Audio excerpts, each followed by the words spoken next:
Perkenalkan, kami dari kelompok 1 akan menjelaskan mengenai toksin botulinum tipe A.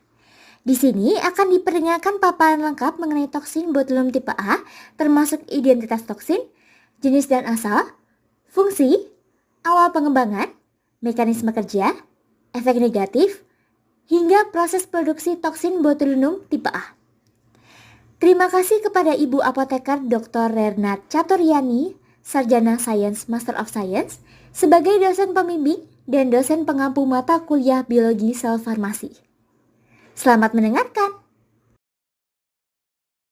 Botulinum toksin tipe A atau yang lebih dikenal sebagai Botox dengan produsen produk Allergan Pharmaceuticals Ireland adalah sebuah neurotoksin yang diproduksi oleh bakteri Clostridium botulinum.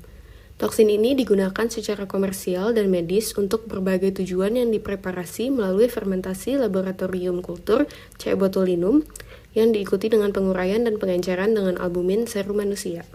Botulinum toksin tipe A adalah protein terapeutik yang dihasilkan secara alami oleh Clostridium botulinum yang merupakan bakteri gram positif anaerob dan biasanya berhabitat di tanah. Protein terapeutik ini termasuk ke dalam jenis protein terapeutik alami karena dapat diproduksi langsung oleh Clostridium botulinum tanpa adanya proses rekayasa genetika.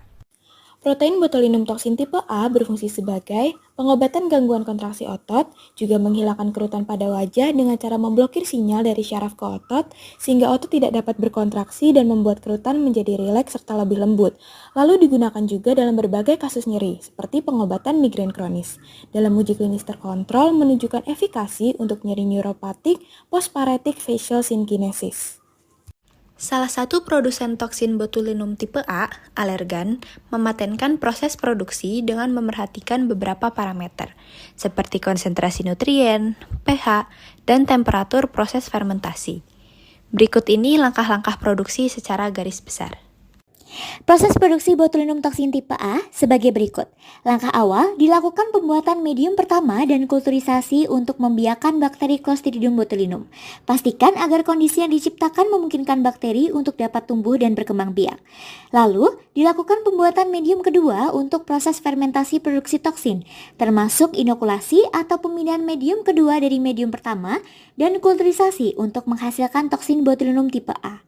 Terakhir, dilakukan proses purifikasi dan formulasi toksin botulinum tipe A hingga siap digunakan. Berikutnya adalah mekanisme kerja toksin botulinum tipe A. Secara demonstrasi penggunaan, ketika toksin botulinum disuntikan, toksin ini akan memblokir pelepasan asetilkolin. Otot-otot menjadi rileks, mengurangi kerutan yang tidak diinginkan di area permukaan tubuh yang disuntikan, contohnya seperti area wajah. Efek yang ditimbulkan oleh botulinum ini akan bertahan sekitar 8 hingga 12 minggu. Kemudian otot akan kembali bergerak dan kerutan akan kembali muncul.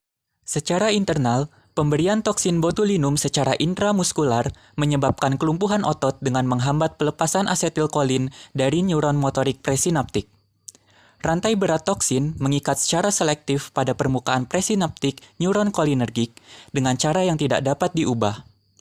Setelah berikatan, kompleks reseptor toksin diangkut ke dalam sel melalui endositosis. Ikatan disulfida antara kedua rantai dibelah dan toksin botulinum memasuki sitoplasma.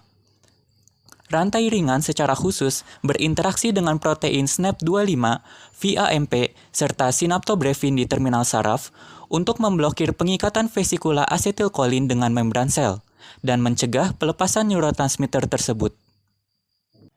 Botulinum toksin tipe A dikenal sebagai neurotoksin yang memiliki efek negatif yang signifikan pada sistem saraf dan dapat menyebabkan gejala tertentu.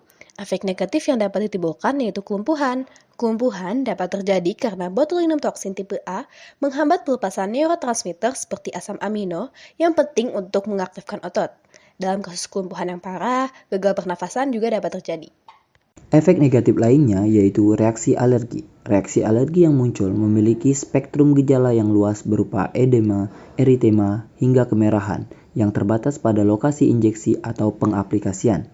Alergi dapat pula muncul pada lokasi general, dapat berupa urtikaria, difus edema, dan shock anafilaktik. Efek negatif berupa eritema, hematoma, dan penghambatan aktivitas kelenjar keringat dapat muncul pada pengaplikasian tipe injeksi.